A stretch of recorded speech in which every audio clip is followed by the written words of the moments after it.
आणि घरच्या लोकांनी एकदा फक्त आपल्या लेकराजवळ बसा आणि त्याला एवढंच विचारा, आरक्षण म्हणजे काय, आरक्षणाची किंमत काय. तुमच्या लक्षात येईल आपण हातभर जे कष्ट केले त्याचा काहीच उपयोग नाही, कारण आरक्षण असल्याशिवाय आपल्या कष्टाचा उपयोग नाही. आपल्या लेकराला माहिती आरक्षणाची किंमत, आरक्षण किती ताकदवर आहे. ज्यांना ज्यांना आरक्षण मिळालं त्यांना विचारा आणि तुमच्या गावामध्ये जे समाज मोठे झाले त्यांना विचारा आरक्षणाची काय किंमत. दाफी किती दिवस राहणार आहे. आपल्याला लागलेले वेळ दुसऱ्याचे आपल्याला सोडून द्यावे लागणार आहे. आपल्याला आपल्या मुलं आणि जात मोठा करण्याचे वेग आता लागले पाहिजे. हा समाज या राज्यात बलाढ्य प्रचंड ताकदवर मराठा समाज, याला जर तुम्हाला प्रगतीकडे न्यायचं असलं तुम्हाला तुमच्या मुलाला आणि जातीला आरक्षण द्यावं लागणार. आणि सगळ्यांची एकच इच्छा आहे, मराठ्यांना आरक्षण मिळू द्यायचं ना.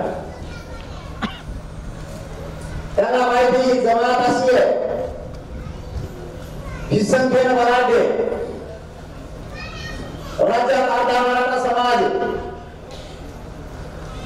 आणि या जातीला जर आरक्षण मिळालं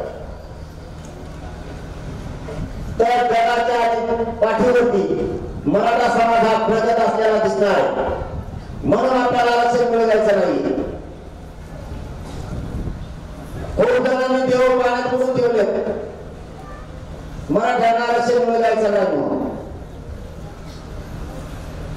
पण आपण एक पक्का निर्णय केला, कितीही राजकीय पक्षाचे लोक एकत्र आले तरी आरक्षण मात्र मिळू द्यायचं.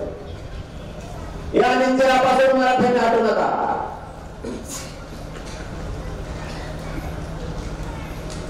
तुम्हाला फिरायला खूप दिवस काम आपल्या पाठीमाग आपल्या पाठीला बोलते, हा आयुष्याचा आणि या आपल्या लेकराला आपल्याला आयुष्यात द्यायचं म्हणून कुणीच हटायचं नाही. राजकीय पक्षाचे लोक आपल्या फूट पाडायला लागले. या राज्यात प्रचंड संख्येनं सरकारी आंदोलन उभं राहायला लागले.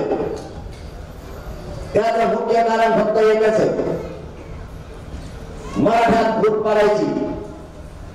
बहाणे काही पण सांगायचे, पण मराठ्यांना आरक्षण न मिळू देण्यासाठी अनेक आंदोलन सरकारने उभा केले.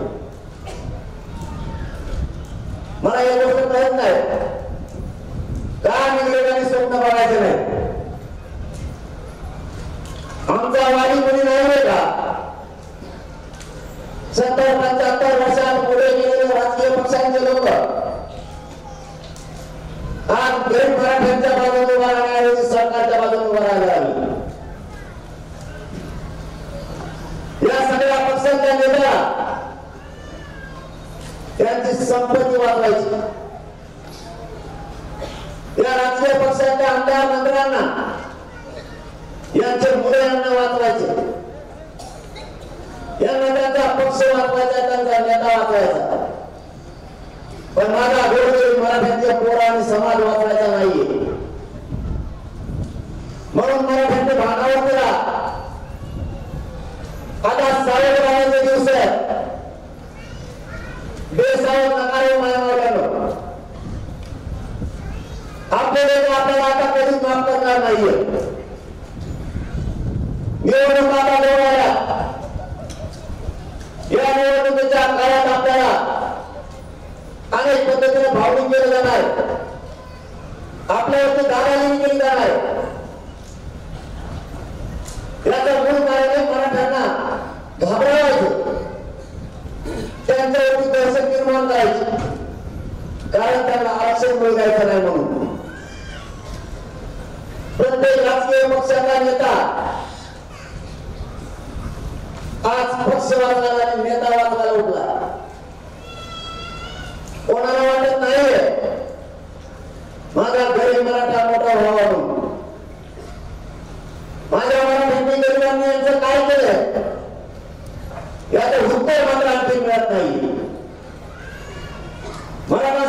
त्यांना उंचीवरती घेऊन ठेवलं, इतकं मोठं केलं. आज आपण अशी संपत्ती यांच्याकडे जमा झाली, ती फक्त मराठ्यांच्या जीवावर. कधी गरीबांना 10 एकर जमीन मिळतात, 500 एकर जमीन मोजायला लागली. कधी गरीबांना राहायला घर नव्हतं, यांचे 5-5 एकर मध्ये बंगले उभे राहिले. हे फक्त मराठ्यांमुळे त्यांना मिळालं. आज ती हरामखोर आवाज आपल्या मराठ्यांना गरीबांना आरक्षण मिळत नाहीये. मराठ्यांच्या उत्तराचे फेड उलट्या दिशेने करायला लागले. काय केलं जातं मराठ्यांनी? गरीब गरिबांसाठी राज्यात कोणी नाहीये का? इतक्या मोठ्या संख्येने गरीब मराठा समाज राज्यात यांची बाजू घ्यायची कोणाचीच तयारी नाही. जो आणि पक्षाचा आणि नेत्यांना आपल्याला सांगतं आमच्या आरक्षणाचं काय, यावर कोणी बोलायला तयार नाही. का देत नाही? सगळ्या सोन्यांचा आधी सूत्र काढली, 8 महिने झाले तिची अंमलबजावणी नाही. काय चूक आमची? तुम्ही म्हणता सरकारच्या विरोधात बोलू नका, तुम्ही नाही केल्यावर आम्ही बोलणार नाही तर करणार का? हैदराबादचे आदेश सापडले, त्यांना 8,000 पुरावे सापडले. 4 महिने झाले सरकार पुरावे आणत नाही. याचं कारण तरी सांगा. मराठ्यांच्या लाखाने नोंदी सापडल्या, प्रमाणपत्र द्यायचे बंद केले, पोराच्या व्हॅलिडिटी द्यायच्या बंद केल्या, रेकॉर्ड शोधायचे बंद केले. देवस्थानामध्ये सापडलेले पुरावे तेही सरकारने घेतले नाही. हैदराबादचे आदेश लागू केले नाही. लागू न करण्याचं कारण तरी आम्हाला सांगा. आणि गोष्ट सांगण्याचा समाज या आरक्षणासाठी झुंजत आहे. हैदराबादचे आदेश लागू करायचं मला अडचणी काय? त्या जाणून तुम्ही आजचा खेळ चालवला. हे आंदोलन कशामुळे? 17 स्वरूपांचे जाहीर सापडले, का लागू केलं जात नाही? बॉम्बे गव्हर्नमेंटचे जाहीर ते का लागू केले जात नाही? सरकारची भूमिका करायला तयार नाही. नेमकं सरकारला झाले का? मराठा आणि कुणबी एकच आहे. 83 क्रमांकाला ओबीसीची यादी होती. मराठा आणि कुणबी एकच आहे. एक असल्याचा आधार सुशीलकुमार शिंदे सरकारने घेतला आणि 2004 मध्ये मराठा आणि कुणबी एक असतात. तो का स्थगित केला याचं उत्तर सरकार देऊ शकत नाही. महाराष्ट्रातले 4 दिवसात पुणे मला घर बनणार आहे. 1 वर्ष समांतर घेतले नाहीये. मराठ्यांनी वेळेस मागितलं नाही, एससीबीसी आरक्षण मागितलं नाही, तरी सरकारने एससीबीसी दिलं आणि इंग्रज आरक्षण मराठ्यांना रद्द. सरकार नेमकी भूमिका पार पाडतंय करूच. तुम्ही मराठ्यांच्या विरोधातले काम काय करताय? मराठ्यांचे मागतात ते तुम्ही देत नाही आणि जे मागत नाही ते दिलं जातं. आमची चूक तरी काढून ते सांगा. एससीबीसी आरक्षण मिळण्याच्या अगोदर लाखो मराठ्यांच्या आपल्याला इंटरव्ह्यू मधून अर्ज केले. नोकरीसाठी असो किंवा प्रवेशासाठी असो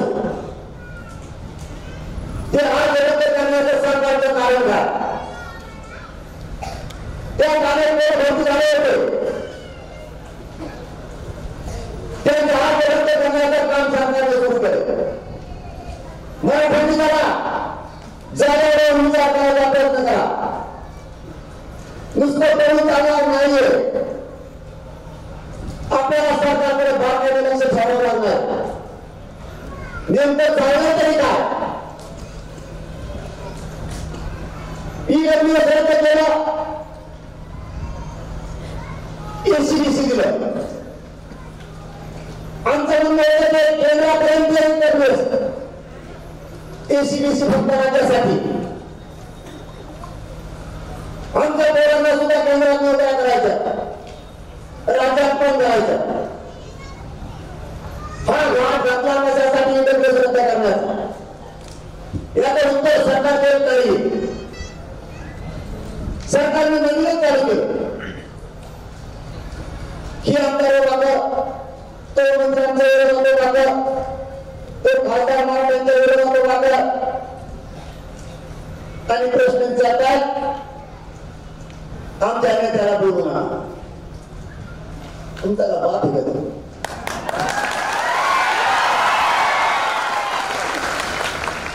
तुमचा बाप इथं बसलाय.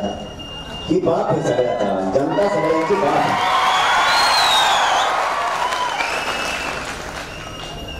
पक्षाला नेत्याला बाप कशामुळे म्हणतात? जातीला आणि जातीच्या लेकराला बाप म्हणा, पक्षाच्या नेत्याला बाप म्हणायला लागले. मग लोक लागले मागं. प्रश्न तरी काय? त्यांना म्हणा मला जाऊन दे, त्यांना लवकर जाऊन द्या, जाऊन द्या. सगळे म्हणतात वाटत म्हणून बाजूला काय देव जर भक्तीचं साडून धरला तसं करतात का?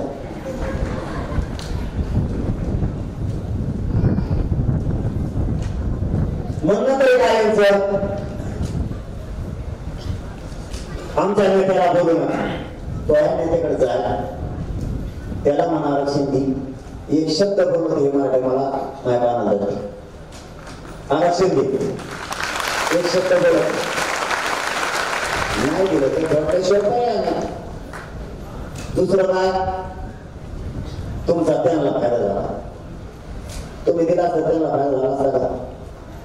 नाही दिला फायदा होणार का नाही? आपल्या गावात सरपंच असतो, त्यांनी जर काम नाही केलं तर आपण काय म्हणतो योग्य कामाचा आहे, दुसरा करायचा करतो. त्याने बिगर कामाचा असल्यावर आपण काम कोणाला सांगतो? गावात जर खड्डे पडले तर सरपंचाला, माझी सरपंच सांगतो ते घोटाळा नाही आणत आपल्याला. पाडून टाकलं म्हणून मला काम सांगतो खड्डे बुजायचे.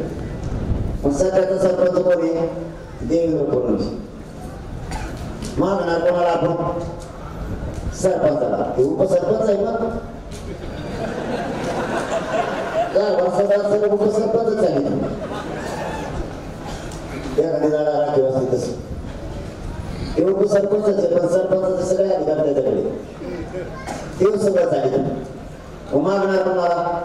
सरकारला. पण मागणी करणारा डोकं तरी पाहिजे. काय करा?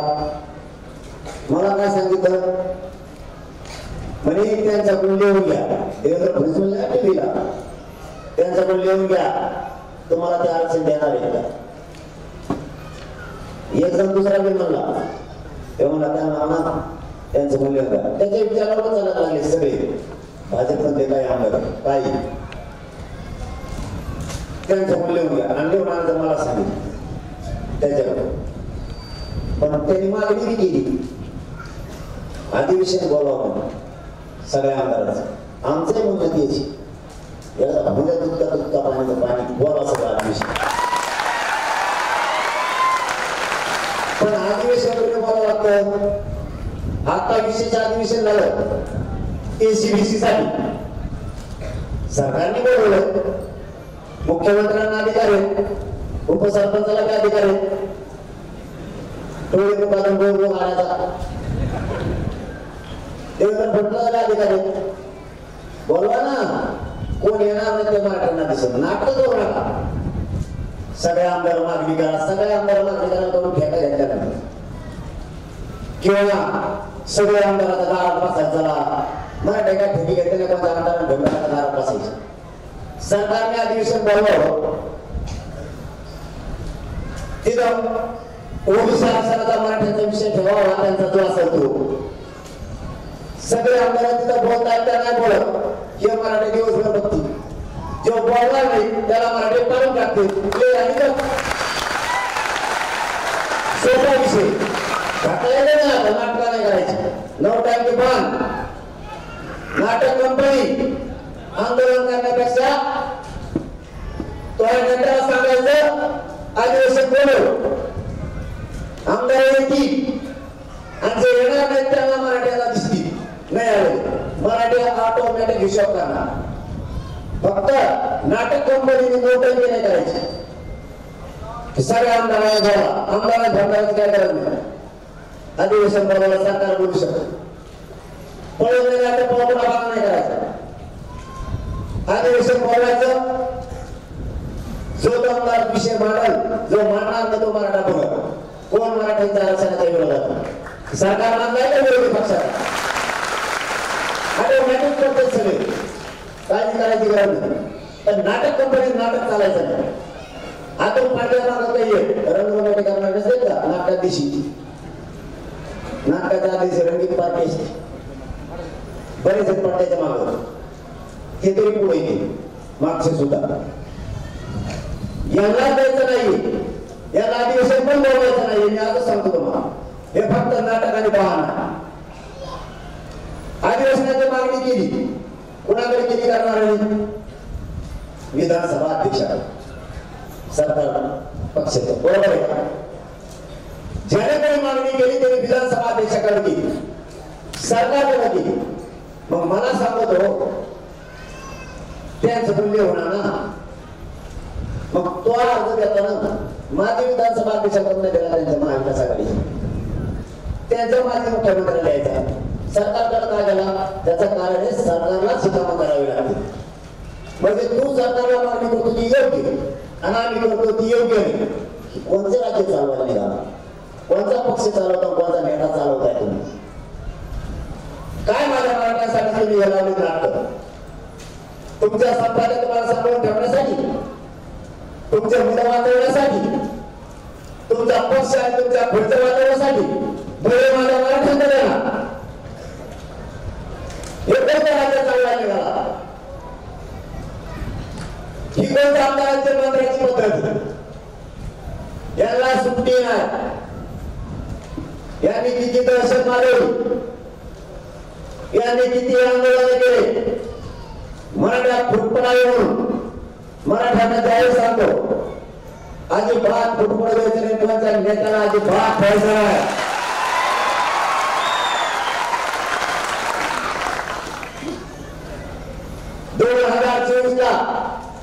ज्यांना ज्यांना यांनी त्रास दिला, ज्यांना ज्यांना काठीनं मारलंय, एका एका काठीचा हिशोब 2024 मतदानाच्या दिवशी करायचा.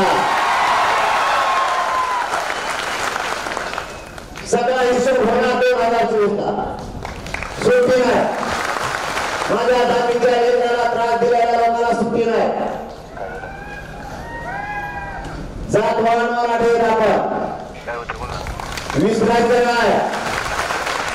कोण नेता आणि कोणाचा पक्ष आम्हाला माहित नाही. आपले लेकर आपल्यासाठी मोठे आहे. मराठ्यांना जाहीरपणाने सांगतोय, लेकरांना डोळ्यासमोर असू द्या.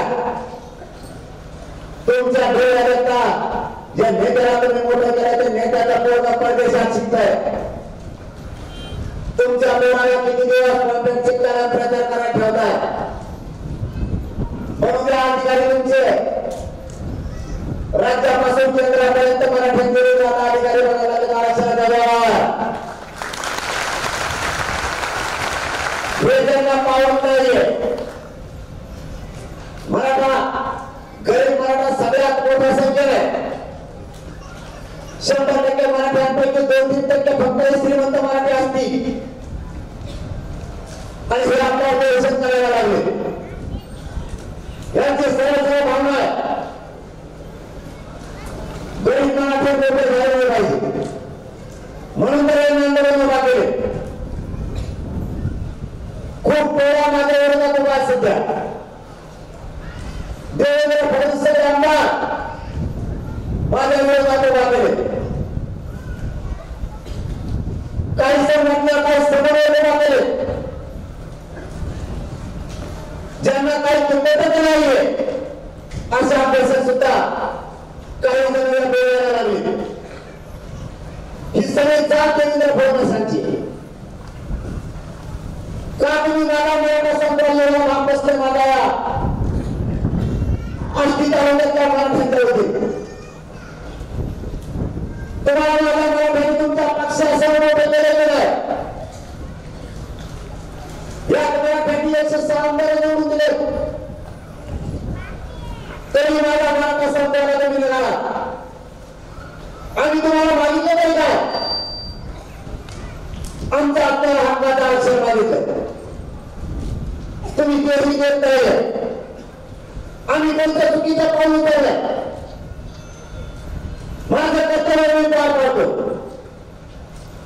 ज्या समयाला माझा पाऊल त्यांचा मुलगा म्हणून रात्रंदिवस तळमळून हा समाज मोठा म्हणून मी काम करतो. का खपत नाहीये तुम्हाला? देशाच्या परवानगीमध्ये करू नये का? गरिबांचा लढा उभा राहिला का? आणि स्वप्न बघून आजचे बनवायचा. गरिबांनी रस्ते राहिले पाहिजे का? गरिबांचे पोरं आहे त्याच्या अधिकार झाले तुम्हाला काय वाटत नाही? नोकरीच्या क्षेत्रात मराठा आलाय याला का वाटत नाहीये? मी काय बोलणार असं देवेंद्र फडणवीसांना वाटतं. मी सरकारला मागे धरत नाही. मी फुटत सुद्धा नाही. मी माझा प्रामाणिकपणा आणि माझी निष्ठा समाजाच्या पायावर ठेवली. मी काय नाही मोठं होण्यासाठी आलेला नाहीये किंवा सरकार तुम्ही ऐकावं यासाठी पण आलेला नाहीये. महाराष्ट्राचा शेवटचा मराठा लढा आहे.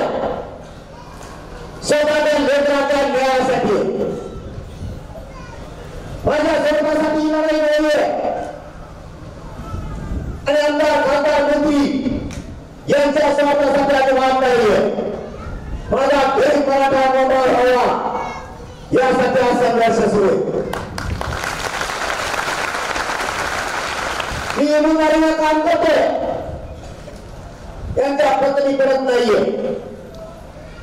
याला यांच्या ऐकण्याचे लोक लागतात.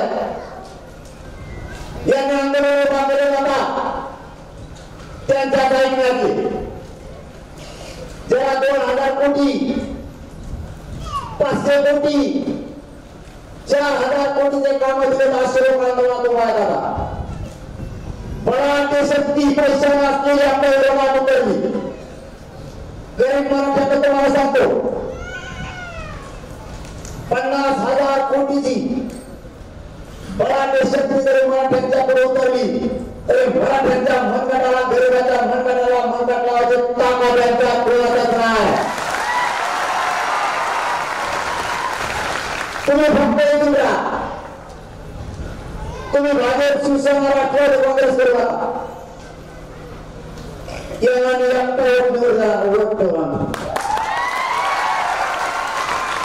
नुसतं वोट निवडून याला जर बेरोजगार असतात तर फायदे आपल्याला पाणी पिऊन बोल. बरेच जण पाणी पिऊन बोलते. पाणी पिल्याशिवाय त्याची हिंमतच होत नाही बोलायची. कारण देवेंद्र फडणवीस सांगताना सांगितले पाणी पी नाही तर गटारातलं पी पाणी पण बोल. जर नाही बोलला की मध्ये टाकला कातो पळतो पॅन्ट फाडली तरी.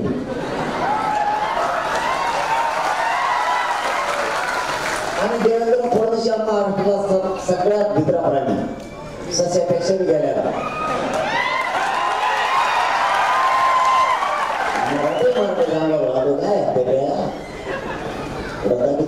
2024 ला तो आरक्षण देऊन आता मराठ्याच्या अंगावर घाला ठरवलं, आधी ओबीसी अंगावर घातले तुम्हाला. तुम्हाला आणखी एक सांगतो, ओबीसी आणि मराठ्यात दंगल व्हावी म्हणून अंगावर घातलं. माझी तुम्हाला हात जोडून विनंती, काही वायाला गेलेले आमदार मणिपूरची शब्द वापरायला लागले. मणिपूरला दंगे सुरू आणि तशी परिस्थिती महाराष्ट्रात होणार असं काही जण म्हणते. तुम्हाला सांगतो, बहुतेक सरकारचा अंदाज आहे, सरकारला दंगली घडवायच्या असा त्या शब्दावर अर्थ निघतो. मराठ्यांनी फक्त शांत राहा. जसा ओबीसी मराठा होऊ दिला नाही तसा इथून कोणताच वाद करायचा, तुम्ही फक्त शांत राहा. बाकीचं सगळं मी बघतो. आरक्षण कसं मिळत नाही आणि कसं फेकलं होतं ना. विरोधाला बरंच अवसर आणायला लागले काही काही आमदार. भाषा तर अशी आहे, हातोगत अशी, आम्ही तलवारी चाललेले आहे असे. आम्ही शिवाजी महाराज सांगण्यात होतो, हातावरच करत होतो, होता का नाही हातावर म्हणून घेतोय, हातावर मी मी मी असा काय करतो मी काय गप्पा ढुकत होतो. मला तर योग्य म्हणे देवेंद्र फडणवीसने सांगितलं तुकडे करायचे आणि पत्रकार परिषदेत म्हणला नुसतं येऊन टाका, तुकडेच करतो, रक्ताचा पाठच वाचतो मराठ्याचा तुकडे मराठीचे. आणि देवेंद्र फडणवीस ऐकून देवेंद्र फडणवीस एवढे सगळे सोय येतात महाराष्ट्रात.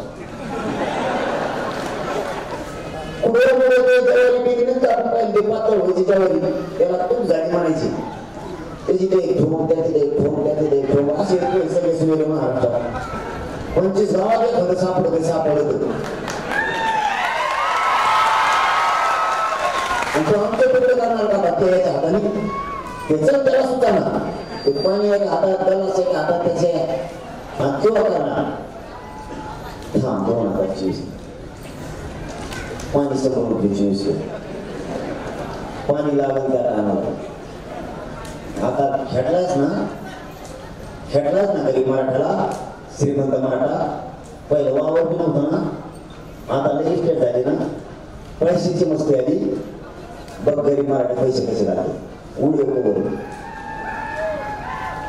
1 रुपया फक्त मराठी खिशात, 1 रुपया उडे करून तरी निवडून येते.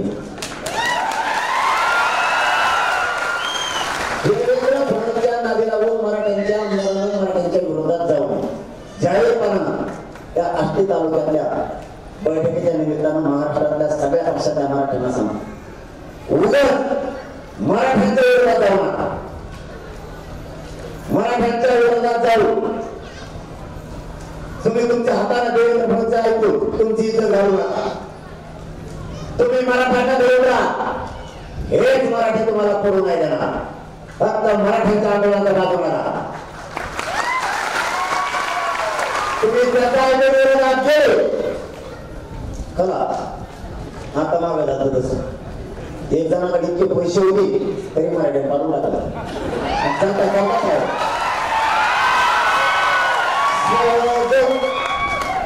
सहज तुम्हाला सहज मराठी मध्ये सहज पाडव चालता असं आणि असे खाया खाण्याचे ते त्याच्यावर तो कसा करतो चालवलं असं चालू मोठं सांगत होतं आम्ही असे आम्ही कसे पैसे लय मारण्याचे आमची जात अशी आमची जात अशी जेवढे हाणायची नुसते खाया खाण्याचे ते गुदाळ्याला पहिलं असत तसं मराठीचा पडलं की आता म्हणजे तब्येत आहे मराठी आता कसा नसता कळाला. तुमच्यात ताकद आहे, तुम्हाला ताकदीची जाणीव ठेवा. तुमच्यात लय ताकद आहे, तुमच्यात लय ताकद. काही तुम्हाला पाय लावायचा नाही, कोणाचा पाय पडायचा नाही, कोणाला भ्यायचा संबंध. आपली काय कमी ताकद नाही आणि आपण काय करू शकतो राज्यात मराठा हे मात्र सरकारला कळत नाही. एकदाच फक्त पाडा म्हणलं होतो 32 जण कार्यक्रमच केला मराठा. एक फुलं खला सगळे एक शिक्का चालली यावर नेमकंच करायचं. जर घडलं तर जर पाडायचं ठरलं असे वाढीदान ह्यावारी निघी 50 वर्षाच्या ते पूर्ण बनायला निवडणूक मला काय सांगायला पाहिजे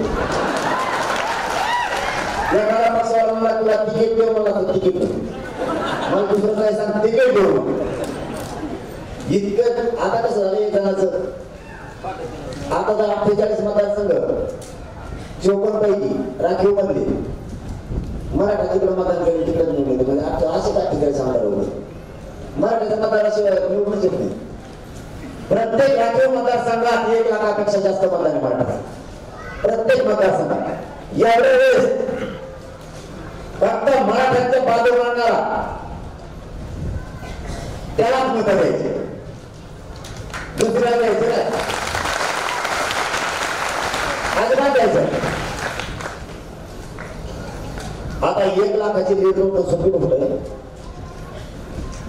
जर राखीव मध्ये 70,000 ते 1 लाख मराठ्यांचं मतदान आहे 1 लाखाची लीड करून सोपं आहे एक जणाची भाऊ 5,000साठी इतका फेसपाडा होता आणि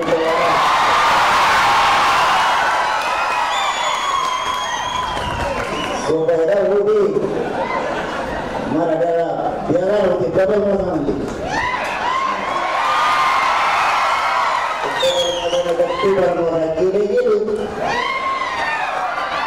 आता जर मराठ्याच्या मध्ये लागली मराठ्याचा समज तरी कोणाचा असतो गेला तुम्हाला समजा 24ला खलास जे माझ्या समाजाच्या लेकराच्या बाजूने नाही किंवा आपला नाही मराठ्यांच्या लेकराचा हिताचा तो आपला नसता अजिबात भावनिक व्हायचा नाही तुम्ही भावनिक लय लवकर होता मग पाहुणा आहे मग आठ्याचा पोरग आहे नेवडीचं पोरग आहे नाही ना तो मला मामाच लागतो सोनं चांगलं दिलं होतं मामाला काय मामा मामी रे हे निवडून येतो नाते जोडीचे कुणाला नाते मध्ये दे एखादा लांब गावापासून लांब राहत असल्या दिवस पाहुणा येतो मग त्याची पोरगी दिलेली त्याला असं सांगत दिली विकासस्थानी हे ताबडतोब नातं जोडत भावनिक होऊ नका तुम्ही भावनिक झाले की तुमचे लेकर समान त्यांना आयुष्याचं मिळालं तुमच्या ताकदीवर यांना आयुष्याच्या संपदा मिळाल्या यांच्या 10 पिढ्या संपणार नाही त्या मिळाला तुमच्या लेकराचं काय तुमच्या लेकराला आयुष्याचं आरक्षण द्यायचं हे भावनिक करते आता त्यांनी सांगितलं बाबा लाडक्या बहिणीला 1500 आणा ते चांगले त्या अडचण घ्या थोडं कामाला पैसे आपले पैसे आपले इथं बिस्किट पुडा घेतला जीएसटी कटत पुस्तक घेतलं कटत पेन घेतला तरी जीएसटी कटत पैसे आपले कारण घ्या करता होते चांगले पण मामानी लाडक्या बहिणी दिली पण भाषेचं काय अरे बाबा भाषाला आरक्षण पाहिजे आयुष्याचं बहिणी दिले आयुष्याला नाही पडणार ते आमच्या भाषाला आरक्षण पाहिजे केली भाषाला सोडून दिला आणि दाजीचं फेस पाडा शेतात काम करू मागावं दाजीचा मला भाव देतो बाबा दाजीचं डोकं सरला का तिची घरून पडली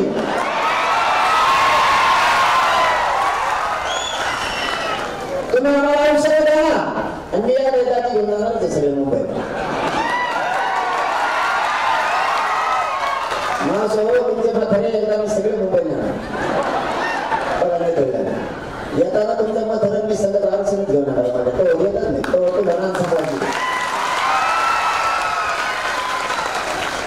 म्हाताऱ्यावरती घेऊन ठेवा आता निवडणूक जवळ आलेली म्हाताऱ्याला कोणी गोड बोलला तर माझ्या नेत्याच्या गाडीत म्हातारा बसतंय तुमचं त्याला बसून देऊ नका गाडी त्याला सांगा म्हातारा आता समोर धंद्याला गेलाय तुम्ही तर हवं म्हणा 1-2-3 महिने आरक्षण ती म्हणा म्हणतो आणि त्याला न जाऊ नका आणि रोज तुमच्या म्हाताऱ्याला संध्याकाळी तुम्ही कुठं गेली रोज विचारायचा मासो हे बिना सोडायचं नाही विचारायचं रोज म्हाताऱ्याला जरा तुकडे घालता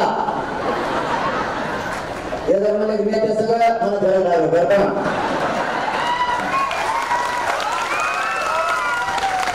याच्या सगळं घराबद्दल सगळं मी आहे तुमचा भाऊ म्हणून तुमच्या काळजी करू नका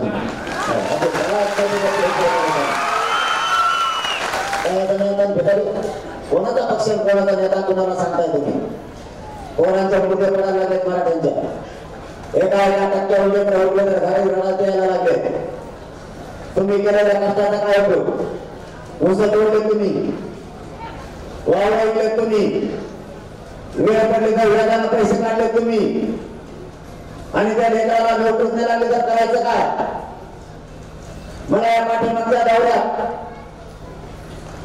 मी होळीच्या आणि आंबेजोगाईच्या मध्ये होतो दौरा मांडला आणि ती सोशल मीडियावरती गेला एक हिंदुरीचा बांधव होता त्याची मुलगी शिकती सगळा पैसा पडायला लावला सगळी ताकद पडायला लावली गेल्या वर्षी तिचा आनंद होता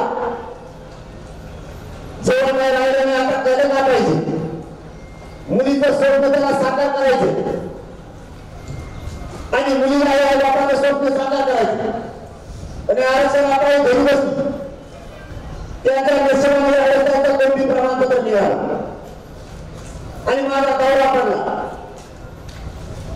मोटरसायकल होती हिंगणूर तो माणूस बीड आला त्याने आंबेजोगाईच्या आसपास मध्ये त्याने आम्हाला लागलो आमच्या गाड्यात थांबल्यानंतर तो पोलिसच्या गाडी आला आणि त्यांनी सांगितलं दादा माझं कोणती प्रमाणपत्र मिळाले आणि माझं लेकरू MBBS ला लागले माझ्या जीवनाचा सार्थक झाला हे स्वप्न राजकीय नेता नाही पूर्ण करणार हे स्वप्न माझ्या मराठ्यांनी बघितले आपल्या लेकराचा आपल्याला डोळ्यासमोर असू द्या कोणाचा पक्ष आणि कोणाचा आमदार आणि कोणाचा नेता आपल्या लेकरू आपल्यासाठी आयुष्यात राहणार मोठ्यापणाने आपल्या आयुष्याची काठी आधाराची आपले लेकर तुम्ही दुःखात असलेले नेता तुम्हाला आधार मिळणार नाहीये मराठ्यांनी मनात परिवर्तन करा विचारा सुद्धा कोणाच्या आशेवर करून आपलं आयुष्य जाणार नाहीये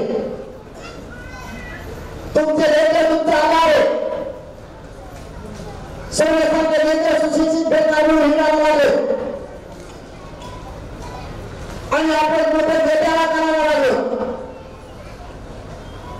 कधी काही दुःख आलं तर आपले लेकर आपल्या हाताला धरून जाणार आहे तुम्ही कोणत्या भाव करायचे कोणता नेता नाही उचललेला तुम्हाला तुमच्या तोंडावर हात करावा तुमच्या केलेले पाहिजे कोणाला मोठे करायला येणार तुम्ही कोणत्या पक्षाने कोणता नेता कोणाला तुम्ही आपलं बोलताय पण आपल्याला नाही जगात कोणी बोलत आपल्या सोन्यासारखे लेकर मोठे करायचे बघा त्याला हिंदूला लावण्याच्या गाडी त्याला योग्य इंटरन अधिकारी म्हणून वापरली नेत्याचा पुढाकार बघून आपलं आयुष्य करून जाणार नाही त्याचा पुढाकार आपण नाही करू शकत त्याची गाडी बघून आपलं आयुष्य केलं जाणार नाही त्याचा बंगला बघून आपलं आयुष्य नाही करू नका आपले लेकरांनी लिखी पायावरती उभा करा त्याला आरक्षण मोठं करायचं बघा कोणता पक्षाने कोणता नेता कोणाचा तुम्ही झेंड्यावर जात आहे नाही तर मला द्यायचं कुणी आपल्या जे का बांधव मराठा आरक्षणासाठी बरोबर मिळेल आणि आपल्याला एकूण पोरग आणि आरक्षण आपल्या आत्महत्या केली काय बघायचं आता या दुनियेत पण स्वतःचा लेकरू काढून गेला आंधळ्याला सुद्धा कुणी आहे हे हरामखोर सरकार याला मराठ्याची मर्यादा येत नाहीये मराठ्यांना हे सरकार मराठ्यांच्या विरोधात आंदोलन करायला होतं. ज्यावेळेस आम्ही त्या कुटुंबाकडे गेलो त्या बापाचा निर्णय एकच होता, दादा घर आहे मला कोणी आता घर अजूनही मला घर दिसत नाहीये. चार भिंतीच्या आत जगणं माझ्यासाठी अवघड चाललंय. होता एक परवा त्याने आत्महत्या केली, पण होते त्याला जावं लागेल. माझा मुलगा मागे येणार नाहीये, पण या समाजाला आरक्षण मिळावं ही मात्र माझी सुद्धा भावना आहे. आता त्या बापाला काय काढावं होतं तरी ठाम असेल. हे शब्द बोलणं सोपं आहे, जीवन जगताना अवघड आहे. या श्रीमंत मराठ्यांना हे नाही करणार, आमचं वेदना आणि दुःख नाही करणार. मी समाजाची जबाबदारी माझ्या खांद्यावर घेतली. मला ऐकून नाहीये आणि अजूनही त्याच्यावर नाहीये. मी या समाजाला माझा मायबाप बनलाय. माझा परिवार आणि कुटुंबातून माझ्या खांद्यावरची जबाबदारी मराठ्यांच्या लेकराला आरक्षण देण्याची. म्हणून पुन्हा एकदा मी जीवाच्या बाजूला लावायचं ठरवलं. 17 तारखेला सरकारच्या वेळेला आंदोलन प्रशासनाकडे होणार आहे. पर्याय नाही, काही केलं पर्याय नाही.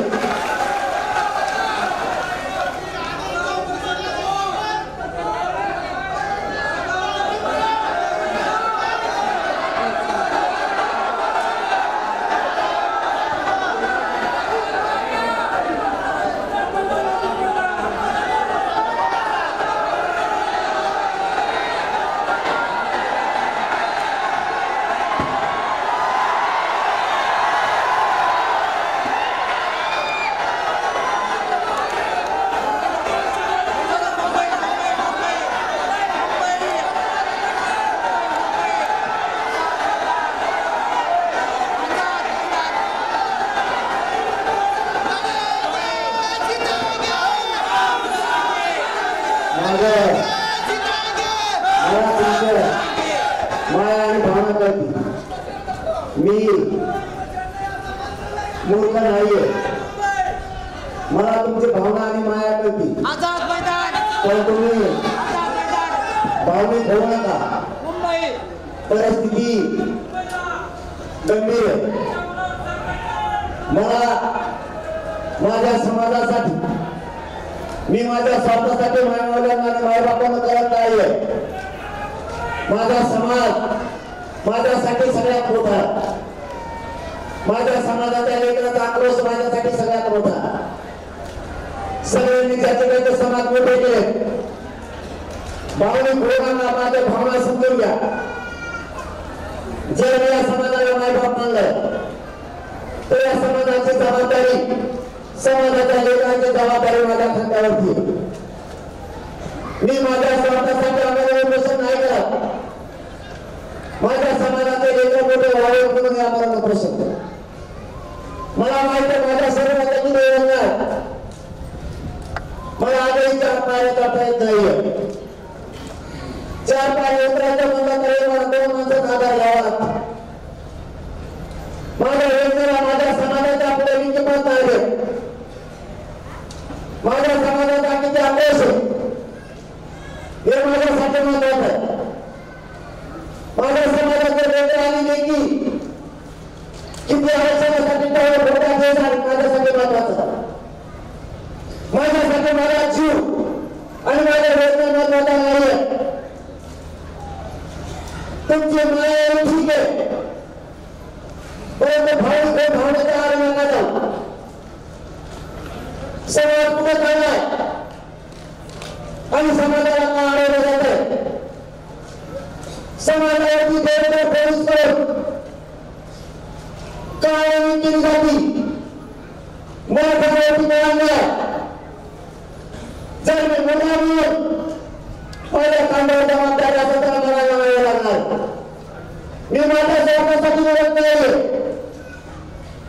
माझ्या समाजाने माझ्या समाजाच्या लेकरांमध्ये वाढत क्रांती करायची एवढी संधी एका निवडणुका झाल्या कोण कोणाला विचारणार नाहीये आचारसंहिता लागायचा आपल्याला आरक्षण मिळवावं लागणार म्हणून मला माझी भावनाच ती आहे मी तुम्हाला नाही फसू शकत मी तुम्हाला पहिल्यांदा सांगितलंय हे आंदोलन संपण्यासाठी नाहीये मला मोठं होण्यासाठी नाहीये सरकारला मी निर्णय घेत नाही हे सरकार तर सगळ्यात मोठं दुखणं आहे म्हणून माझ्या मागे लागले मी काही गाव माझ्या समाजात होत नाही कोण मी का मोठं माझ्या कुटुंबाच्या स्वार्थासाठी मी माझ्या समाजाचा स्वाभिमान नाही विकू शकत आणि तुमचा स्वाभिमान विकणारी माझी पैदास नाही आहे माझा समाज मला मोठा करायचा माझ्या समाजाच्या लेखा मला फळाचे बनवायचे त्यांची ताकद शक्ती वाढवायची आणि सरकार मला त्यांना होत नाही आम्हाला उपोषण हीच माझी शक्ती आहे आणि त्या शक्तीचा उपयोग मी तुमच्यासाठी करतो माझ्या मात्रांचा जीव देण्याचा संघर्ष माझ्या मराठ्यांसाठी मला माझा समाज मोठा झाल्याला बघायचा सगळ्यांनी त्याचा त्याचा समाज मोठा केला माझ्या गरीब मराठीसाठी कोणी नाहीये तुम्ही भावना घेऊ नका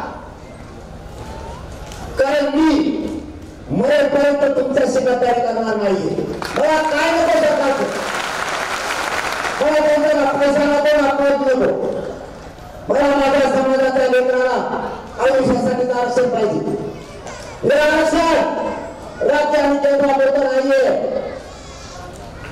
राज्यात केंद्रात त्यांचे लेकराधिकारी होणार आहे पण त्या आरक्षणाच्या सवलतीतून तुमचे लेकरा त्या देशात सुद्धा शिकायला जाणार आहे म्हणून आरक्षण मिळवायचं मी नाही गद्दारी करू शकत सरकारने मला मारायचं ठरवलं मला उघडं पाण्याचं ठरवलंय मला घेणं असं तरी करू कारण मी त्यांचं ऐकत नाही तुम्हाला आरक्षण मागतोय म्हणून देवेंद्र फडणवीस ऐकत नाही मला मारणं सोडणं नाही या आग्यामुळे मला अडवलं नाही मराठ्यांची एवढी सोपी शक्ती नाही आणि भयंकर कामच नाही मी मरणारा भयंकर माझ्या मायमुलांना माझ्या मराठ्यांना विनंती मी मरणाच्या शेवटच्या घाटात तुमच्या पायावरती मोजणार पण तुमच्याशी गद्दारी नाही करणार म्हणजे कधीच नाही करणार सरकारने माझा बळी घेतला मला गोळे घातल्या बलिदानही गेलं तरी म्हणून जाणीवर तुम्ही जो विश्वास ठेवला माझ्या मराठ्यांना जे वाटतं घराघरातल्या करोडो मराठ्यांना आता फक्त आरक्षण तुम्ही देऊ शकता मराठ्यांना न्याय तुम्ही देऊ शकता त्या शब्दाला मी कुठंच त्याला देणार नाही काय होईल ते होईल जो सामना करायची वेळ येईल ते सामना मी करायला तयार आणि यांच्या काम नाही मला आवडायची मी यांना पळून होतोय फक्त तुमच्याकडून एकच अपेक्षा मला तुमचं काय होतं तुमचा फक्त आशीर्वाद आणि साथ पाहिजे तुम्ही फक्त एक पुढे जाऊ नका याचा मुद्दा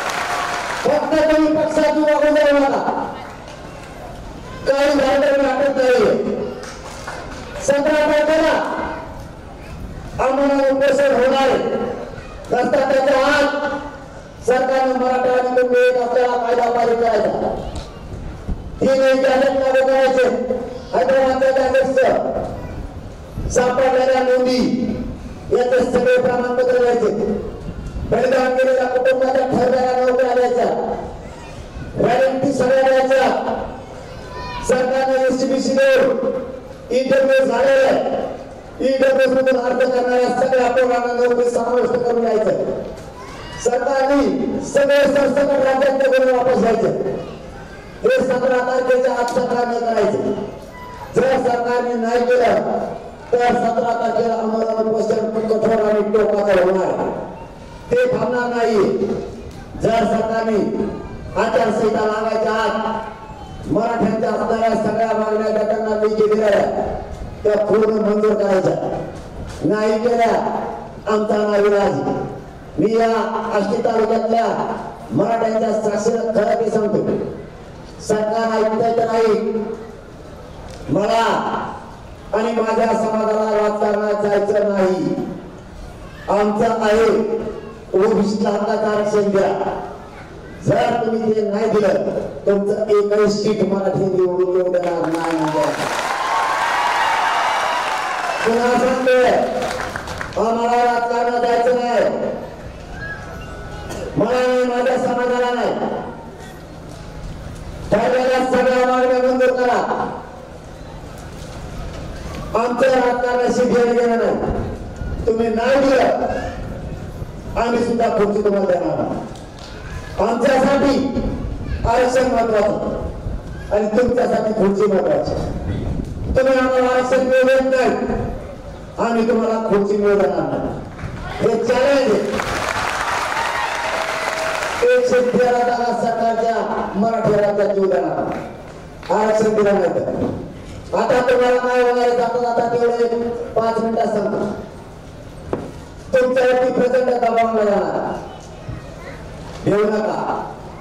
तुमच्या मोठ्या केसेस होती, येऊ नका.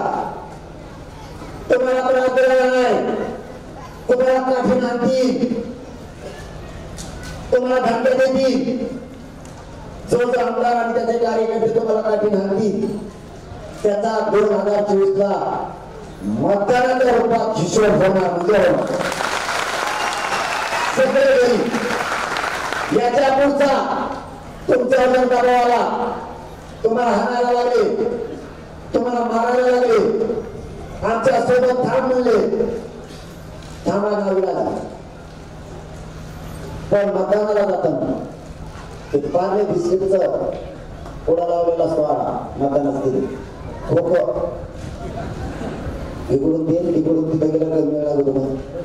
असे काचा खच बटन दाबेला आत गेला त्याच्या विरोधात. जसं एक जणाला मागं जातं एक जणाला मारण्याने असं करतं.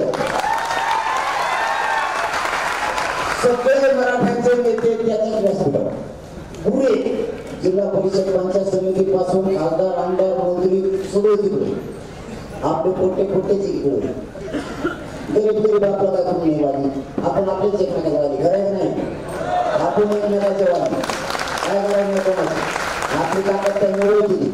मतदानाच्या दिवशी सगळे व्यासपीठावर मराठीचे आणि पडलं ते पडलं 8-10 दिवसांनी पुन्हा बसले आणि ते म्हणायला लागलं कोण मतदान केलं मला तेव्हा मी केलं ते संख्या तेव्हा म्हणला हो तसं नाही हो मी केलं तर त्यांनी केलं नसेल नुसती ढाकला ढकली सुरू झाली. ते म्हणा मी पोहलं आता नको ढकलू. याला म्हणतात मराठ्याचा गणिमी गाव.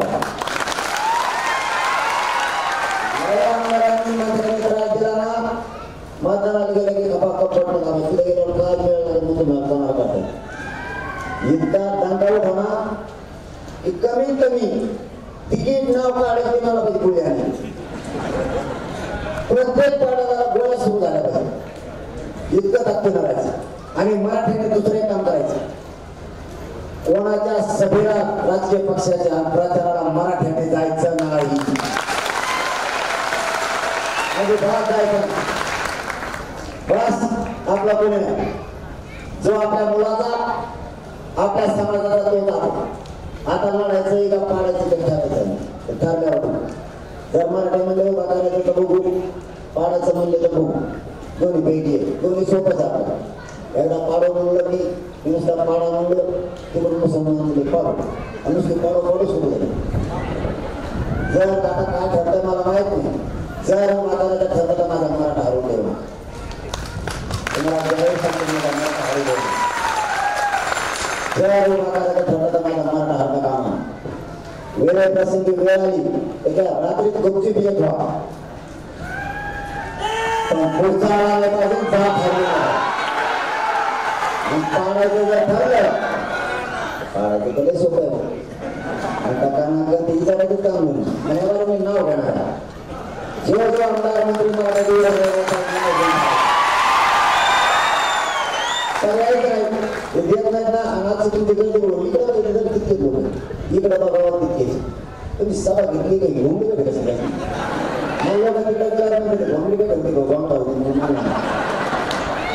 आता मराठ्याला कार्यालय पुरत नाही मैदानाला पुरत नाही तर मी टाकू मग येत होतं पोट कारण तुम्ही घरी मी घरी आणि गरीब एकत्र आलेला का पाहा मग त्यांना वाटतं याला संपवा मला ये फक्त ये मग येत समजा ते मराठ्यांच्या एक जणाला कोर्टीच्या दांड्याने हाणलं होतं ते काय नाही ते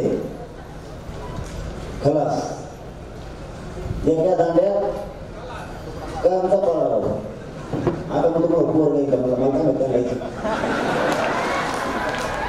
एका दांड्याची किंमत मराठ्यांनी अशी केली एक शिक्का चालली 25 वर्ष पडत नव्हतं राखून पडत त्याला तेव्हा मला शक्का हाणायचा वेगळा मराठ्यांनी तो शक्का घालतो त्याला राईट शक्का हाणला सापडा नाही पण काही झालं आता तर भाजपचे सगळे पडलेले सगळे जमा केले पडेल मार आणि ते निरीक्षक केला त्यांना सुद्धा तिकडे गेली त्या म्हणजे मराठ्याने कामातून बात केलेली तिच्या कामाला लावली सध्या भाजपच्या मराठ्या माझ्याकडे येते ते म्हणजे आमच्याकडे येवाले तुमच्या म्हणून कसं काय ते म्हणजे काय लिहिलं चांगलं विचारत नव्हता फोन करतो म्हणजे येतं चाहता माझ्या आमदाराला माहिती मग आली मराठी आणि जे काही आहे ते तुम्हाला रक्षित घटाली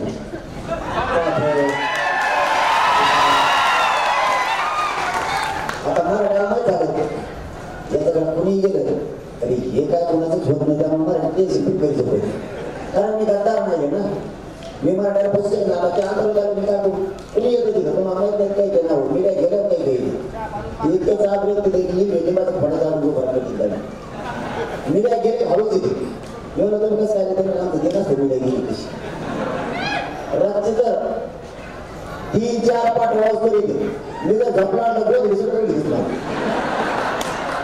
बोलण्यामध्ये तुमची बोलणं बाबा लई अवघड झाला आता काय करावं याच्यासाठी मराठ्यांच्या नागरिकांना लावायचं आणि तुमची जी ताकद आणि दराराची जन्माला घाला ना राज्यावर एवढी कमी नाही होणार तुमची मान खाली अशी एक पाऊल उचलला फक्त तुम्ही शिकणारा आणि आपण इथे मला कोणाला भेटत काम नाही कोणाला पाय लावायचा नाही कोणाचा पाय लावायचं नाही आणि तुम्ही एकटेच त्या राष्ट्रीय मतदारसंघात 1,67,780 एकटे काय फरक पडला तुम्हाला एसटीचा ड्रायव्हर वाटतं अधिक्रमण व्हावा शेतकरी मराठीला वाटतं महत्वपूर्ण व्हावा गरीबाला वाटतंय माझं व्हावा कष्टकऱ्यांना माझ्या कामाला वाटतंय ऊस कोणाला वाटतंय माझं मोठं व्हावा कोणचा आईबाप असा या राज्यात त्याला वाटतं त्याचं लेकरू मोठं होऊ कोणीच नाही मग ही लढाई स्वतःच्या लेकरातील जाते माझी शेवटी तुम्हाला हात जोडून मी लढणार मी शेवटचा संघर्ष जीव घेणार संघर्ष मी करणार पण तुमच्या लेकराला आरक्षण दिल्याशिवाय हटत नाही वेळ आली ना एकाही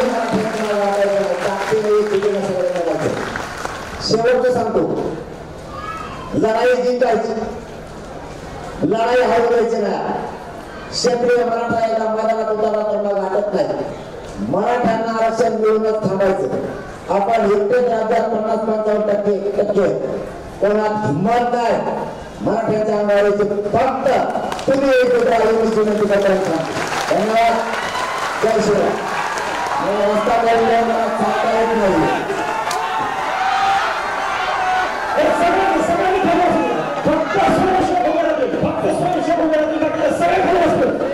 तुम्ही कुठल्या स्टेजवर आहात तुम्हाला माहित आहे तुम्ही कुठल्या सभेला आहात तुम्हाला माहित आहे सगळ्यांनी खाली बसून घ्या बसून घ्या जागेवर तुम्ही फक्त स्वयंसेवक ज्या रस्त्याला आहेत त्याच रस्त्याला जाणार आहे तुम्ही बसून घ्या खाली सगळ्यांनी खाली बसून घ्या एकही व्यक्ती उठणार नाही फक्त स्वयंसेवक उभे असले फक्त स्वयंसेवक उभे असले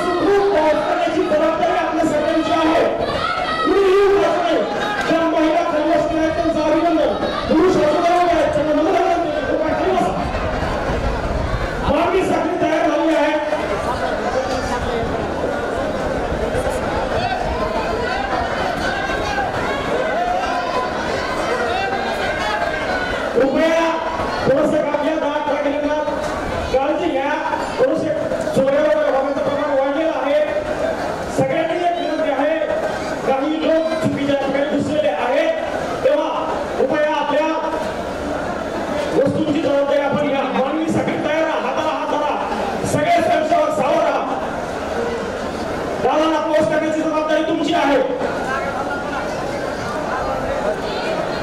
गाडी रेडी आहे